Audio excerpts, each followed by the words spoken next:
Nous nous réjouissons de la présence du Seigneur au milieu de nous qui nous permet bien évidemment d'être opérationnel pour vous donner le meilleur de la joie de vivre. Bonjour et bienvenue. Vous êtes à Wake Up sur Lumière du Monde Télévision et toute la team ici présente va encore, un tant soit peu, être à vos côtés pour vous apporter quelques actualités, quelques astuces et puis, sans plus tarder, on parlera aussi de la parole de Dieu avec notre invité que nous vous présentons. Il s'agit du pasteur Dino Minfundu qui a été orateur principal de notre veillée de Pâques.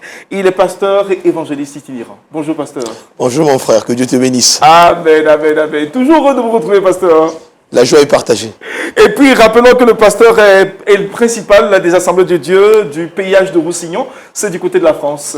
Tout à fait. Et puis, vous êtes membre des Assemblées de Dieu de la France, n'est-ce pas? Tout à fait, tout à fait. Très bien, pasteur. Frère, que Dieu vous bénisse. La grâce voilà, des donc, choses. avec le pasteur, nous aurons aussi notre invité, parce qu'aujourd'hui est jeudi, notre invité parlera finance. C'est Monsieur Kwasi. Bon Noël. Bonjour. Bonjour Madi. Vous allez bien également, hein? Oui, très bien, très bien. C'est un plaisir de me retrouver avec vous. C'est ma maison, je suis chez moi. Et puis vous je rends êtes, grâce à Dieu. toutefois que vous êtes là, en tout cas, nous nous sentons bien avec vous, et puis bien également avec les téléspectateurs, parce qu'ils aiment bien vos rubriques. À Dieu soit la gloire. Amen. On parlera aujourd'hui de comment rendre une église financièrement prospère. Exactement, c'est sans être un spécialiste, sans prétendre être un spécialiste de la finance des églises. Nous apporterons quelques astuces pour permettre à nos chers hommes de Dieu de pouvoir remonter, même donner un éclat à l'évangile sur terre. Et il a lâché le mot. Ça sera son astuce à lui. Mais ici, la mère astuce est bien présente dans l'équipe Wake Up. C'est Madi. Oui, bonjour Madi. Je ne serai pas la seule aujourd'hui à donner les astuces. C'est cela. C'est déjà bien. Sinon, bonjour à toi. J'espère que tu vas bien. Je vais très bien. Merci beaucoup, D'accord. Madi. Avec Harry, on apprend, on lit beaucoup, on s'informe et nous serons à Culture Actu avec toi. Bonjour, mon frère. Bonjour Madi, exactement, je suis à mon poste comme d'habitude, voilà, pour essayer d'apporter une touche de culture à cette émission à travers bien sûr la littérature chrétienne. C'est sûr. Et puis aujourd'hui, tu nous proposeras un certain nombre de documents à lire. Oui, j'ai 2 ouvrages à vous proposer pour inviter le peuple de Dieu à redécouvrir les merveilles de Dieu à travers la littérature C'est chrétienne. sûr. Quand on lit, on apprend. Quand on apprend, on se retrouve, on s'approche un peu plus des objectifs du Seigneur. Exactement. Voilà, donc le décor est planté, nous sommes prêts à y aller. Méditons donc ensemble.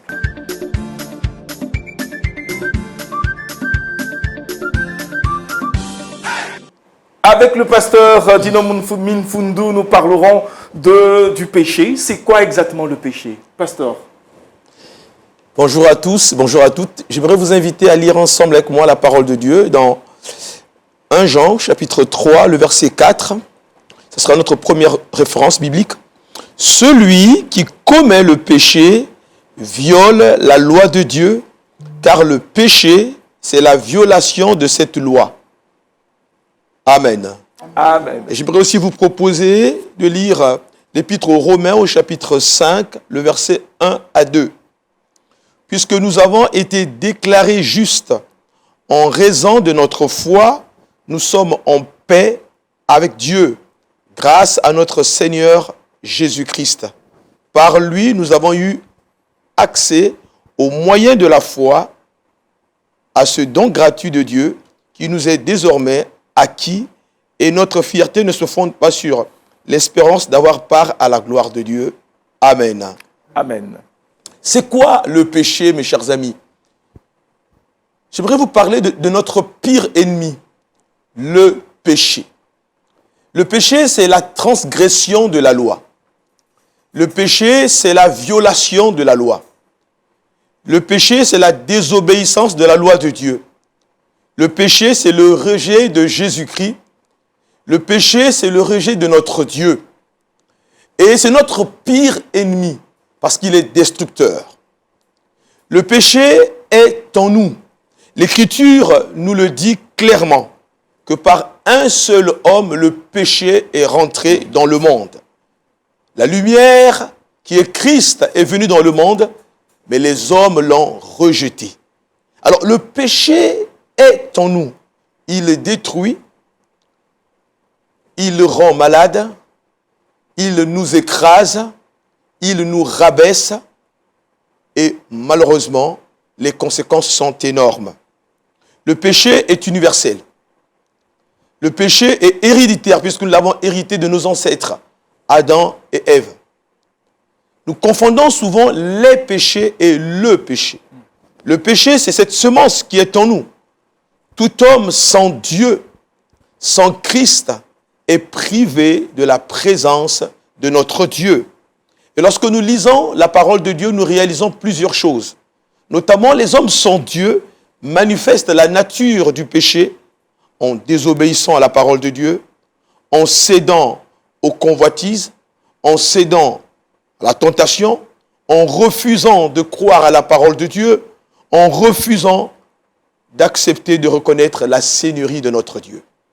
Mais lorsque je lis les Saintes Écritures, je réalise que les conséquences sont très très lourdes. À cause du péché d'Adam et Ève, les conséquences sont vraiment énormes. Premièrement, c'est la rupture de la relation entre l'homme et Dieu, la condamnation sous le jugement de Dieu, souffrance d'ordre moral, physique, spirituel, l'obscurcissement de l'intelligence, l'endurcissement du cœur. À cause de cela, l'homme souffre. À cause du péché, l'homme est méchant. À cause du péché, l'homme détruit et détruit son frère. À cause du péché, nous souffrons et la mort est arrivée. Et aucun homme sur la terre, aucune femme, aucun individu sur la terre ne peut résoudre le problème du péché. La seule personne qui résout le problème du péché, c'est notre Seigneur Jésus-Christ. La Bible dit qu'il est l'agneau de Dieu qui ôte le péché du monde. Jean chapitre 1, verset 20.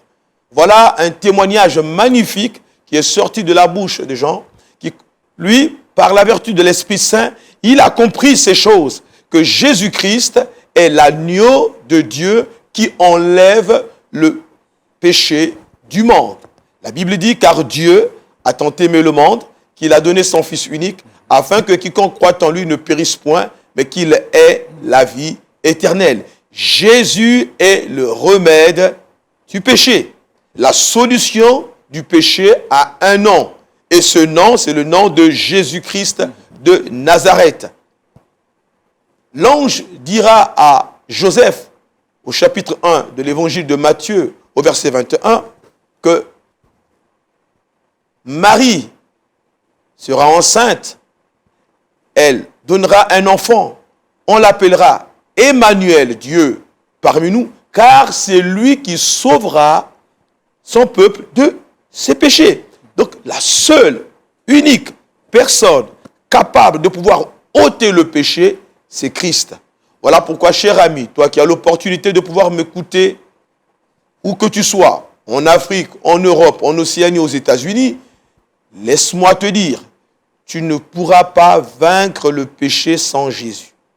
Tu ne pourras pas ôter ton péché sans Jésus. Tu ne peux pas non plus dompter le péché sans Jésus. Tu ne pourras pas. Jésus-Christ est le seul chemin, la seule vérité, la vie. Seul lui peut ôter ton péché. Jésus a payé la dette de notre péché en donnant sa vie sur la croix maudite du Calvaire. C'est ainsi qu'il a accepté de mourir à ta place. Il a accepté de mourir à ma place. Je bénis Dieu parce qu'il a versé son sang. Gloire soit rendue à Dieu. Amen.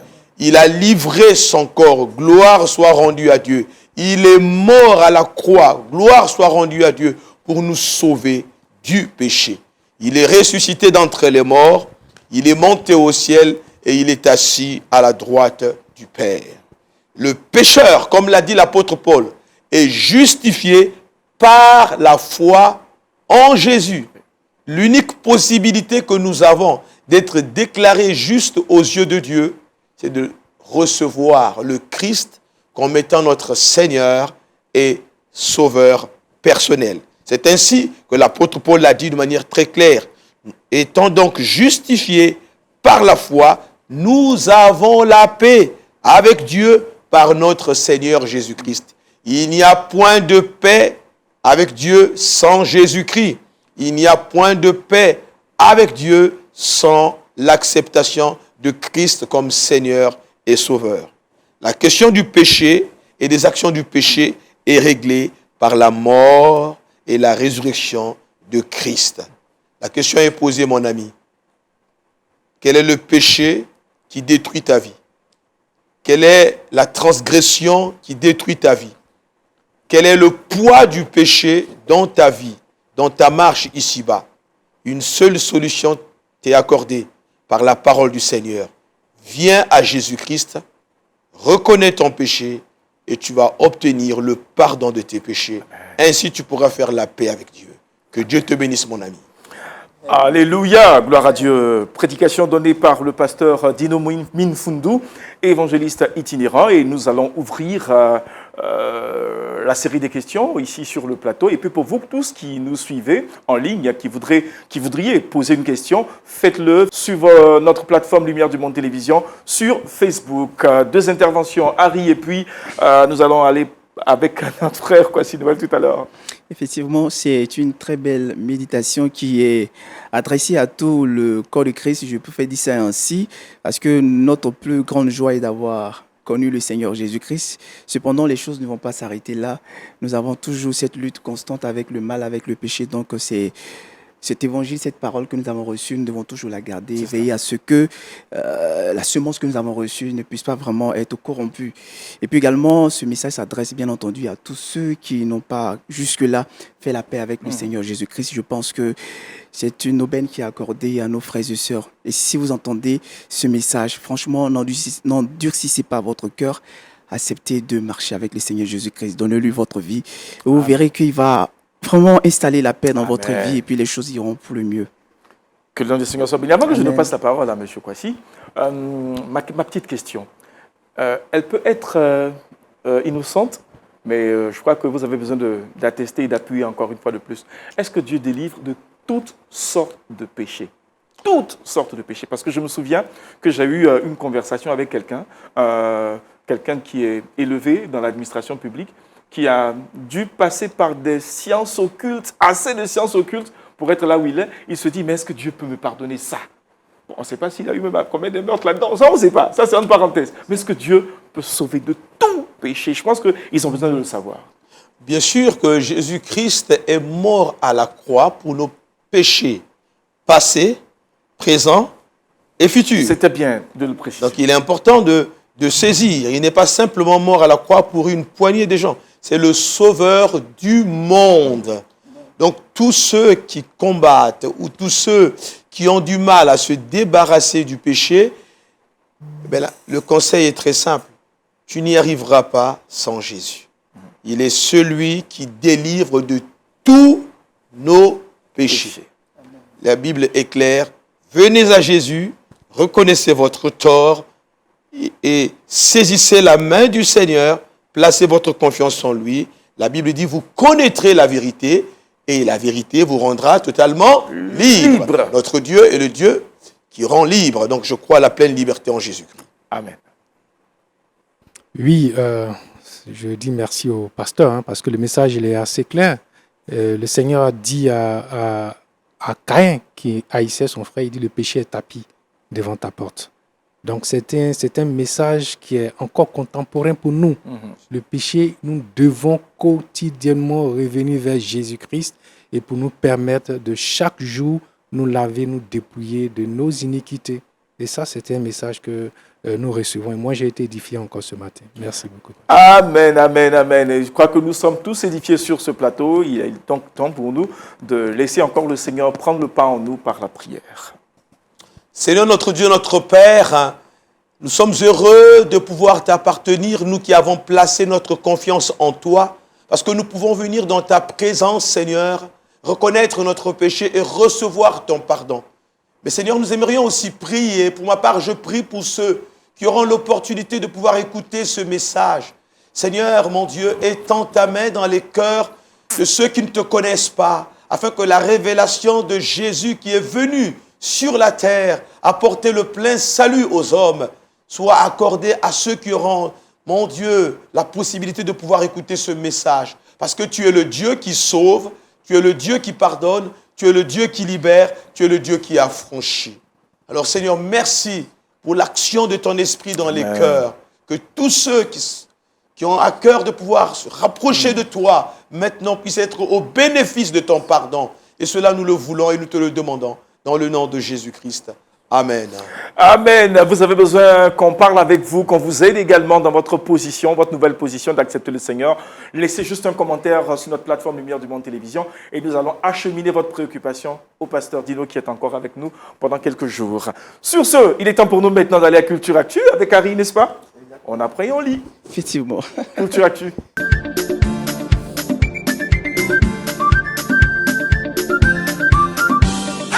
Proposition de livre, il nous en parlait tout à l'heure. On entame l'émission. On parle de quoi? Effectivement. Alors, Rami, je suis très heureux de vous retrouver à nouveau aujourd'hui. Comme Madi l'a si bien dit, nous allons vous proposer 2 œuvres littéraires, 2 œuvres dont les thématiques sont très souvent abordées dans la Bible, mais de manière succincte. Et donc, le premier ouvrage que nous vous proposons est intitulé « Une vie transformée par la puissance de Dieu », une œuvre qui a été écrite par Rick Warren. Et dans cet ouvrage, l'auteur nous présente 4 clés essentielles qui pourront permettre aux chrétiens, bien entendu, d'avoir une vie transformée par la puissance de Dieu. Le pasteur l'a si bien dit, quand nous venons d'abord à Christ, c'est parce que nous avons accepté le message du Seigneur Jésus-Christ et donc nous faisons de Christ notre maître. Cependant, chemin faisant, il faudra que Christ règne pleinement en nous. Il faudrait vraiment que la puissance de Dieu se manifeste. Et donc, cet ouvrage, je pense, est bien placé pour pouvoir vous aider à rentrer pleinement dans, j'allais dire, votre destinée, pour m'exprimer ici, à rentrer pleinement en possession de la puissance du Seigneur Jésus-Christ. Le second ouvrage est de Timothy Keller et il est intitulé « Jésus-Christ, une royauté différente ». Il faut dire que c'est un ouvrage qui analyse avec finesse théologique et historique l'identité et la mission du Seigneur Jésus-Christ. Et par derrière cela, c'est une invitation qui est adressée aux chrétiens, au corps de Christ, déjà pour pouvoir réaliser, pour pouvoir prendre conscience de cette identité, de la puissance, de l'autorité du Seigneur Jésus-Christ, mais bien plus de pouvoir épouser même, j'allais dire, la vision du Seigneur Jésus-Christ. Parce qu'une chose est de, j'allais dire, côtoyer la puissance, l'autorité, le règne du Seigneur Jésus-Christ, mais une autre chose est d'épouser sa vision, parce que par derrière, le Seigneur fera de nous des ambassadeurs, par derrière, le Seigneur nous enverra en mission. Donc, il faut déjà réussir à épouser la vision du Seigneur Jésus-Christ à travers une vie de disciple authentique et fructueuse. Je vais, Madi, si tu me permets, m'arrêter là. Voilà, pour pouvoir vraiment permettre à nos amis au corps de Christ de, j'allais dire, mesurer la portée de ces thématiques, de ces ouvrages que nous venons de proposer, et puis de chercher à les lire. Vous pourrez les retrouver dans toutes les librairies chrétiennes. Et puis, bon, s'il s'avère qu'en librairie, on ne les trouve pas, bon, vous allez sur les plateformes de téléchargement telles que Amazon, vous allez en ligne. Il suffit seulement de taper les titres là et puis vous les aurez. Donc, je rappelle rapidement les titres. Le premier ouvrage, c'est Une vie transformée par la puissance de Dieu, écrit par Rick Warren. Et le second livre, c'est Jésus, une royauté différente, écrit par Timothy Keller. C'est tellement bien expliqué, c'est tellement bien dit que je suis sûr que Mathie ira les chercher pour les lire, n'est-ce pas, Mathie? Effectivement. Non, je te lance le piquant, là. D'accord. Merci Harry pour ces ouvrages. Ça nous fait du bien. On va encore lire. Je suppose qu'il y a des expériences à partager vraiment. Et c'est toujours bien d'apprendre, comme Madi le disait en introduction. Et avec cela, je pense que d'autres personnes seront vraiment rapprochées du Seigneur et pourront aussi, pourquoi pas, se servir de tout ce qui est écrit à l'intérieur pour pouvoir mettre en pratique dans leur vie aussi. Et ça nous fait du bien, vraiment. Merci le petit Robert. C'est sûr. Pasteur, les 2 ouvrages, qu'est-ce que ça vous dit? Oui, j'ai lu le second sur la royauté différente. C'est vraiment impeccable parce que nous voyons que Jésus-Christ est tout autre.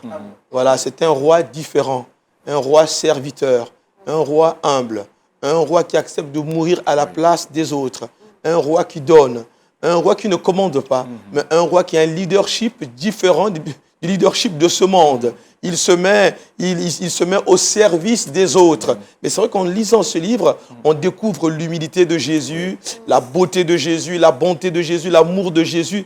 Et le roi serviteur. Amen. C'est magnifique. C'est vrai. C'est Et puis, le joug du Seigneur n'est pas lourd. C'est dans ce genre d'ouvrage qu'on peut saisir la portée de son joug. Bien sûr, mais tout à fait, tout à fait. Alors, non, je suis après, quoi, si. Le pasteur et Harry ont créé quelque chose en moi.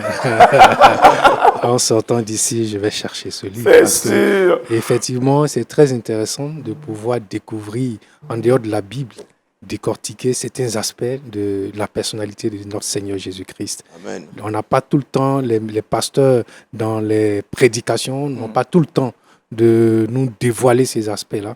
Mais je pense que l'éducation par la lecture, c'est quelque chose de très intéressant. Merci beaucoup, Harry. Un dernier mot à ajouter? J'allais inviter et réinviter le peuple de Dieu, chercher à lire ces livres. Toutes les fois qu'on le fait, c'est pas parce que nous voulons juste étaler des connaissances, c'est pas parce que nous voulons juste faire des exposés, mais pas derrière, il y a une visée. C'est tout comme les méditations qui sont données ici, tous les intervenants ici. Alléluia. Il y a vraiment une vision derrière, amener le peuple de Dieu à être centré sur le Seigneur Jésus-Christ. Et sachez-le, dans toutes les nations, il y a au moins une librairie pour vous trouver ces livres, ou à défaut, aller sur les plateformes de téléchargement, les plateformes digitales, n'est-ce pas? Vous pouvez donc acheter ces livres en ligne. Voilà, nous avons fini avec Culture Actu et nous continuons de demeurer dans la présence de Dieu et d'apprendre davantage. Nous partons à la vidéo du jour.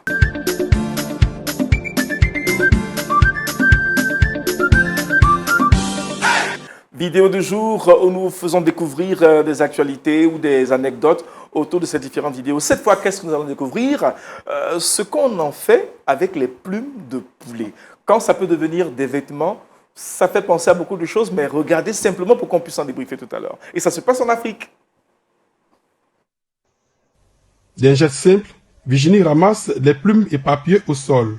Chaque jour, elle les collecte et les traite soigneusement. Trier, laver, désinfecter, rincer à plusieurs reprises. Un processus rigoureux, indispensable pour transformer un déchet brut en tissu écologique. C'est un travail très très passionnant parce que c'est pas facile. Si vous-même vous regardez de la manière que c'est là, c'est quelque chose on ne peut même pas toucher. Pour quelqu'un, quand tu vois de la manière que ça y est là, tu n'as même pas envie de toucher. Mais j'ai pris cette courage là et j'ai tissé, j'ai confectionné plein d'habits.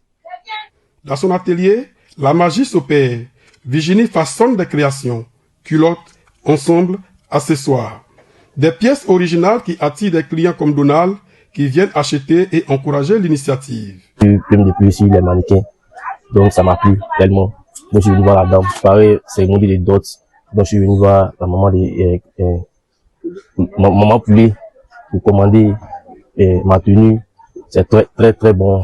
En récupérant et en transformant ces plumes, Virginie réduit les déchets du marché et limite l'impact environnemental. Un geste simple mais concret pour une mode plus responsable. Et tous ceux qui sont friands de mode, qui sont friands également de couture exotique, les plumes de poulet sont à conseiller, n'est-ce pas, Bati? Exactement. Et connaissant un peu tout ce qui est débarras concernant les plumes de poulet, ici, comment c'est traité, négligé. Mais là, c'est quelqu'un qui va à la source, qui transforme quelque chose de mauvais en bien. Moi, je pensais pas que... En fait, quand c'est lavé, c'est propre et on confectionne des vêtements avec, ça donne envie de porter les vêtements. Mais si, comme elle disait, si on montrait comment on la récupérait et tout, le process est vraiment un peu... Pas vraiment, voilà, je dirais. Mais franchement, c'est un talent, c'est une créativité Bien à sûr. encourager. Et puis, je pense que si c'était une grande marque qu'il faisait, peut-être que nous tous on allait courir vers la plume de poulet. Je suis sûr, c'est certain. Oui, mais on encourage vraiment les gens qui sont traditionnels, etc., à vraiment à se procurer, pourquoi pas. Je Découvre. Je vois le regard du banquier qui veut en faire business. Monsieur Kwasi. Non, c'est une initiative à encourager. Vous savez, la créativité et la singularité sont des marques très souvent qui se distinguent. Toutes les startups qui sont nées aujourd'hui et qui ont fait succès sont venues avec des idées très souvent ignorées ou souvent banalisées. Bon, je pense que c'est une initiative à encourager. Mais bon, c'est quelque chose qui peut être encouragé puis accompagné, hein, Mais bien pour sûr, qu'elle puisse au moins industrialiser ce processus bien de sûr, nettoyage. bien sûr. Aujourd'hui, la plupart des banques et même des microfinances ont des produits adaptés à de telles activités. C'est fait. D'accord, on peut ne pas y croire au début, mais après ça prend, n'est-ce pas? Oui, à travers la vidéo, moi je réalise tout de suite qu'à partir de rien ou des choses même insignifiantes, des choses qu'on néglige, on peut vraiment créer des choses extraordinaires, on peut créer des œuvres, j'allais dire artistiques, qui peuvent vraiment impressionner C'est vrai, le c'est monde vrai, entier. Et puis, c'est vrai. pas simplement impressionner, mais qui peuvent être vraiment, j'allais dire, utiles, qui peuvent vraiment servir. Et là, c'est une très belle illustration. Mais autre chose qui retient mon attention, c'est dire que, en plus de penser à la création, en plus de faire des vêtements, mais c'est ce que Mathieu disait, c'est d'abord le processus, moi, qui m'intéresse. Et dans ce processus j'allais dire, de ramassage et après de confection, il y a un fait qu'on ne doit pas vraiment occulter, c'est qu'elle débarrasse l'environnement de tout ce qui est insalubre. Elle débarrasse vraiment l'environnement de tout ce qui est, j'allais dire, ordure. Donc, quelque part, il y a une sorte de dépollution de l'environnement qu'il faut prendre en compte. Et donc, c'est quelque part du 2 en 1. C'est vraiment encouragé. Voilà, c'est encouragé parce que nous devons toujours penser à, j'allais dire, assainir l'environnement. Et puis, si en assainissant l'environnement, on peut créer une idée de business par derrière, tant mieux. Mais c'est tout de même quelque chose à encourager. Oui, tout se transforme.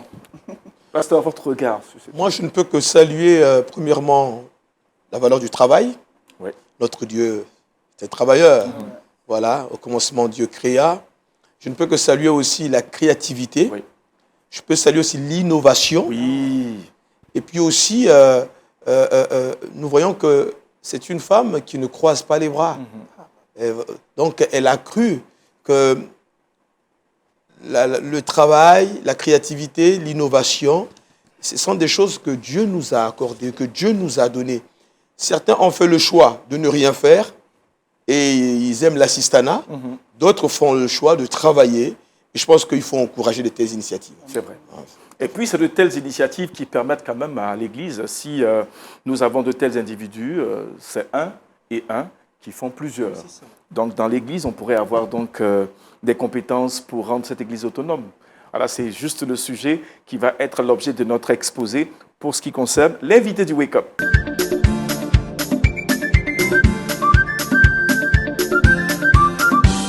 Nous parlons donc de comment rendre une église financièrement prospère avec M. Kwasi Noël, cadre de banque. Merci beaucoup, Madi. C'est un thème qui est d'actualité, c'est vrai, mais qui pourrait inquiéter certains hommes de Dieu de savoir, mais bon, l'église, de ce qu'on sait, l'église est faite pour pouvoir évangéliser, apporter la bonne nouvelle. D'où vient l'intérêt financier dans ce test? Mais en fait, il faut comprendre que ce que nous voulons partager a un fondement biblique. Et nous tirons le fondement de cet échange de ce matin dans la Bible, dans Actes chapitre 4, versets 32 à 35. Là-bas, quand vous lisez, vous comprenez que c'est le fondement de l'Église nouvelle. La première Église qui a été fondée autour des disciples. La Bible dit qu'ils partageaient tous ce qu'ils avaient. Ils apportaient chacun selon leurs biens. Ils mettaient tout ensemble. Et il répartissait selon le besoin de chacun. Et là où le message qui est important sur notre partage de ce matin, c'est que la Bible dit qu'il n'y avait pas d'indigents au milieu d'eux. Oui. Quand vous prenez absence d'indigents, c'est l'équivalent de la prospérité. Et donc, c'est de là vient l'échange de ce matin. C'est que l'Église, déjà, dans sa fondation, dans sa création, il n'avait pas en son sein d'indigents. Et donc, si on revient aujourd'hui dans notre contexte actuel, il faut que les hommes de Dieu, les pasteurs qui aujourd'hui dirigent les communautés, puissent ouvrir leur esprit à rendre la communauté prospère. Cependant, rendre une église financièrement prospère n'est pas égal à faire rentrer de l'argent, à produire de l'argent. Mais c'est l'équivalent de structurer une vision, mobiliser une communauté et puis faire une gestion rigoureuse et transparente des ressources allouées. Donc ça veut dire quoi? Lorsqu'on est pasteur et qu'on a une communauté à notre gestion, il faut commencer par une vision. Quelle est la vision que vous donnez à votre ministère, à votre communauté, à votre église? Est-ce que c'est juste pour rester dans les 4 murs de votre quartier, de votre communauté, ouvrir les baffes, crier Jésus-Christ est vivant? Non. Quand vous lisez encore la Bible, vous voyez que Jésus-Christ a dit dans Actes chapitre 1, verset 8 aux disciples qu'ils seront des disciples non seulement à Jérusalem, en Judée, dans la Samarie. Vous voyez, jusqu'aux extrémités de la terre. Donc, il y a une stratégie de croissance. Et c'est comme ça, moi, je conçois également la vision de la naissance d'une église dans l'esprit d'un homme de Dieu. Et donc, vous allez commencer avec une vision. Mais la vision, qu'est-ce qu'il faut faire? Il faut la clarifier. Il faut la clarifier et la partager. Donc, ça commence par quoi? Il faut savoir qu'est-ce que le Seigneur vous a donné comme orientation, comme vision de la communauté que vous avez à gérer. À partir de cette vision, il faut qu'elle soit effectivement diffusée. Et très souvent, dans certaines églises, les 2 seules personnes qui ont la vision, qui savent ce qu'on va faire de l'église, c'est le pasteur et son épouse. Vous demandez à un fidèle quelle est la vision, quelle est l'orientation, la mission de votre communauté. Très souvent, c'est rare d'avoir les fidèles qui l'ont. Pourquoi? Parce que certes, le pasteur sait la vision, il sait où il va, mais il ne l'a pas partagé, il ne l'a pas diffusé. Donc, il faut communiquer régulièrement avec les fidèles sur la vision que nous nous sommes donnée ou qu'on a reçue du Seigneur. Pourquoi? Parce que les fidèles donnent facilement lorsqu'ils comprennent l'utilité ou lorsqu'ils comprennent l'orientation. Quand les fidèles ne savent pas où ils vont, vous allez voir dans des communautés beaucoup de murmures. Parce que le fidèle, aujourd'hui, le pasteur dit de mobiliser pour refaire la peinture. Demain, on dit non, de mobiliser parce qu'on doit refaire les carreaux. Il n'y a pas d'orientation. Ce n'est pas organisé, ce n'est pas stratégique. Et ils ne savent pas vraiment, on commence là et on va là. Donc, quand c'est comme ça, c'est difficile pour les fidèles de pouvoir se projeter et d'accompagner l'œuvre de Dieu. Le deuxième point sur lequel il faut insister, le premier point, c'était clarifier la vision et la mission. Le deuxième point, c'est structurer les ressources. Quand vous avez la vision et que vous savez où vous devez démarrer et où est-ce que vous allez aller, donc ça peut être par exemple, je crée une communauté qui a sa base ici à Abidjan, mais dans 1, 2, 3 ans, je me donne pour objectif de pouvoir conquérir peut-être la zone nord. Vous voyez? Et puis après, à Abidjan, je vais peut-être aller vers les pays frontaliers au nord, des extensions. Vous voyez? Donc, lorsque vous avez ça, déjà, les fidèles le savent. Maintenant, il faut travailler à structurer. D'où viendront les ressources? Et c'est très facile de s'asseoir et de juste compter sur les offrandes et les dîmes. Les offrandes et les dîmes sont les ressources classiques de l'Église. Au-delà de ça, une Église prospère est une Église qui diversifie ses sources de revenus. Et donc, en plus des offrandes et des dîmes, vous avez également souvent des contributions spéciales. Donc, lorsqu'on a une construction d'une chapelle, on mobilise de manière spéciale. Et dans ce cadre-là, il ne faut pas que la gestion, c'est-à-dire les finances liées à l'offrande ordinaire et les dîmes, soient orientées vers le projet structurel. Donc, le projet structurel doit avoir sa gestion qui est autonome. Et ça, c'est très important. À partir de là, quand vous avez déjà fini avec tout ce qui est ressources classiques, vous avez maintenant des ressources complémentaires qui sont recommandées aujourd'hui, notamment par exemple des activités de location d'espace. Vous avez souvent des communautés à partir des offrandes. Vous avez fait une réserve. Je pense que j'ai déjà échangé ici une fois sur avoir toujours de l'épargne pour pouvoir étendre ses investissements. Donc, l'Église ne doit pas aussi consommer tout ce qu'elle récolte. Donc, il ne faut pas que toutes les offrandes du dimanche, derrière le podium, là, les pasteurs se partagent les offrandes là, et puis bon, on part, il n'y a plus rien dans la caisse. Non, il faut travailler à pouvoir avoir toujours une réserve financière. Et c'est à partir de cette réserve financière qu'on peut faire face à des investissements. Et donc, entre autres investissements, il y a par exemple des locations d'espace, comme j'en parlais. Il y a également des organisations d'événements. Vous avez certaines communautés qui, par exemple, ont un groupe musical, des chantres, à travers lesquels ils ont des événements, des concerts qu'ils organisent régulièrement. Tout ça, c'est pour mobiliser des fonds. Vous avez des conférences également qui sont des ressources additionnelles. Et encore, pour certaines autres églises, vous avez des activités claires, telles que par exemple la librairie chrétienne. Vous avez des écoles, des centres de formation. Pourquoi? Parce que il y a toujours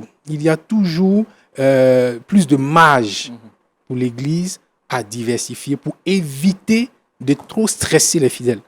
Parce que quand vous avez une vision et des projets qui sont assez importants et que vous n'avez pas diversifié, la pression est énorme sur les fidèles. Les mêmes fidèles doivent mobiliser pour payer les dîmes, payer les offrandes. Et les mêmes fidèles doivent être sollicités également pour pouvoir accompagner un projet. Les mêmes fidèles encore vont gérer, par exemple, s'il y a le voyage du pasteur ou il y a une mission à l'international. Et très souvent, ça épuise. Et une fois que les fidèles sont épuisés financièrement, vous allez sentir la chute, la coupe des offrandes va baisser parce qu'ils se sentent oppressés. Tout à l'heure, on dit le joug du Seigneur est léger.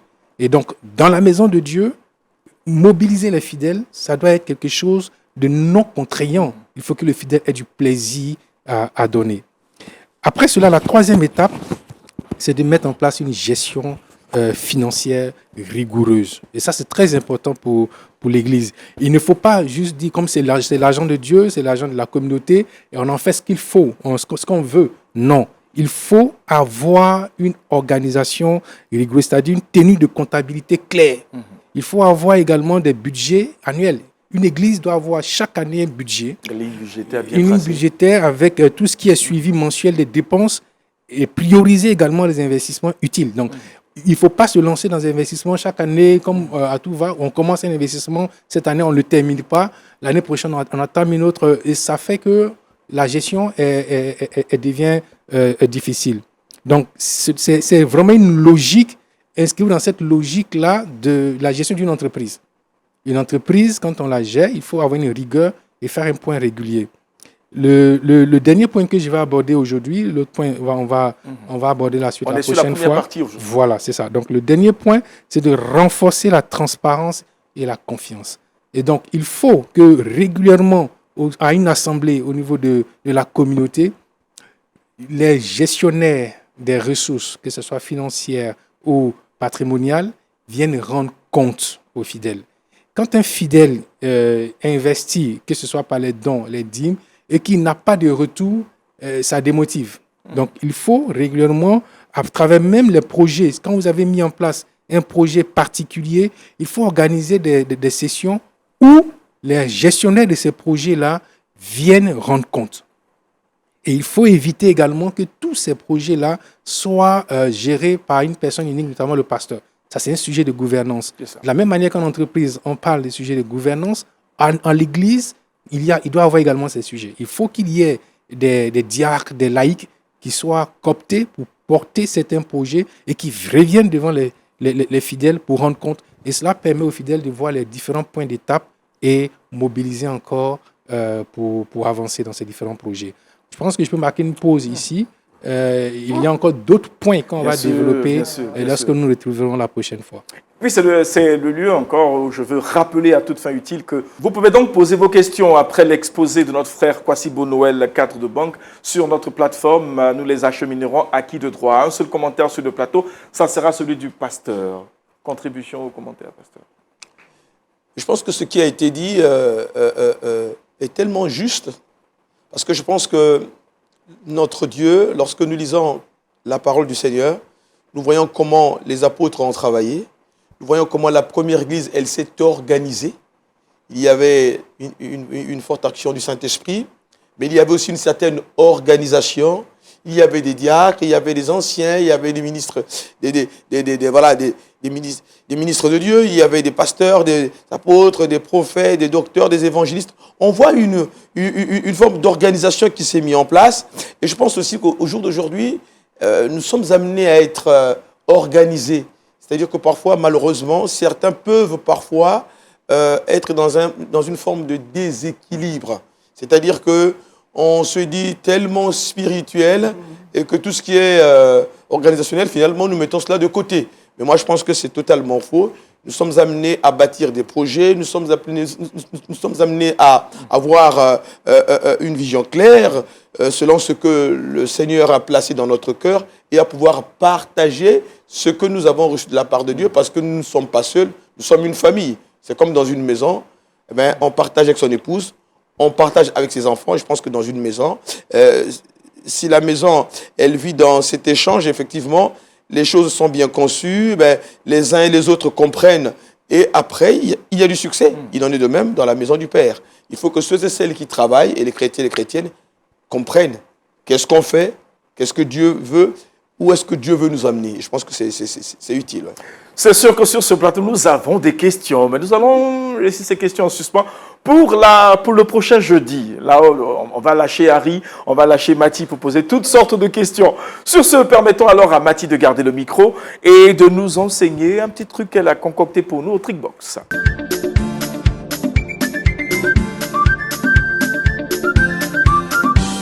Qu'est-ce qu'elle a prévu? Une technique pour ranger correctement les ceintures.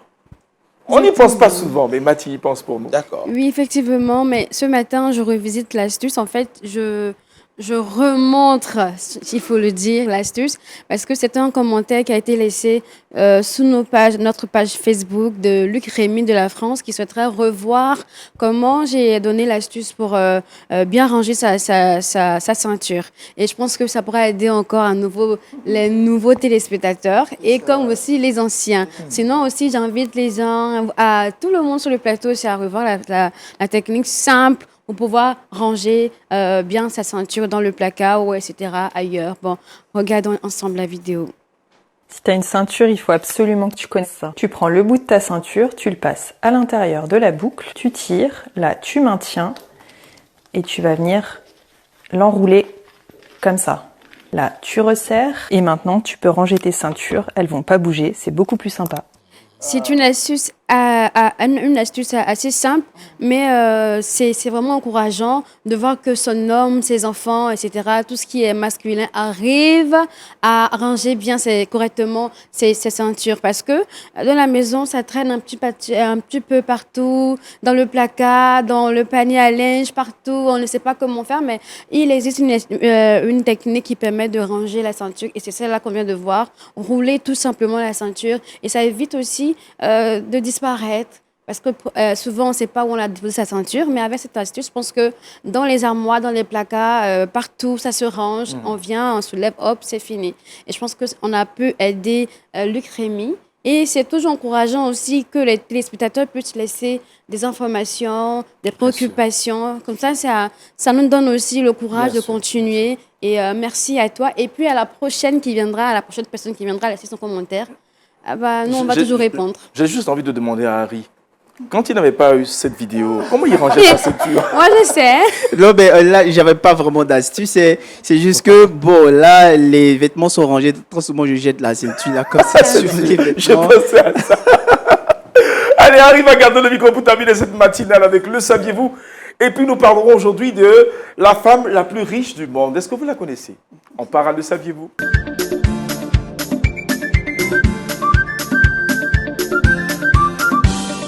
Aujourd'hui, nous découvrons la femme la plus riche du monde. D'accord. Donc, ça part des estimations 2026 de Bloomberg et de Forbes Afrique. Et ce record est détenu par l'américaine Alice Walton. Voilà, Alice Walton est considérée comme la femme la plus riche du monde et sa fortune est estimée aujourd'hui à plus de 121 milliards de dollars. Quand je pense à ça, je dis mais quand est-ce qu'on va y arriver un jour?